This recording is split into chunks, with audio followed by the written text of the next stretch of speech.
Morning guys! Oh, alam nyo na, Sabado ngayon. Rest day natin bukas. Pahinga to the max. No need gumising ng maaga. Oh, hayahay diba? Syempre, ganado tayo ngayong araw. Dahil bukas, pahinga naman. Chill ride lang tayo papasok sa trabaho. Di kailangan magmadali para safe makarating. Alam nyo naman, ito ang lagi nating routine. Sino bang may team? Shoutout nga pala sa'yo, brother. Nakasabay ko kanina. Naka-rider 150. Naabutan ko siya dito sa stoplight. Papunta rin siyang Muntinlupa. At hindi lang yon, nakasabay ko rin pala si Mr. HBTV. Shoutout sa'yo, brother. So ito nga, malapit na kami sa trabaho namin. Habang tamang chill ride lang. Bawat anggulo kinukunan ko para sulit talaga ang pagkuha ko.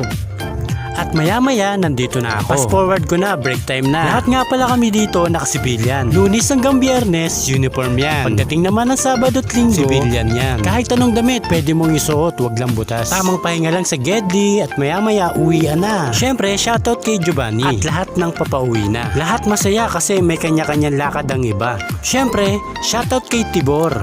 Ingat sa pag-uwi, brother. O paano mga bata? Hanggang sa muli. Paalam!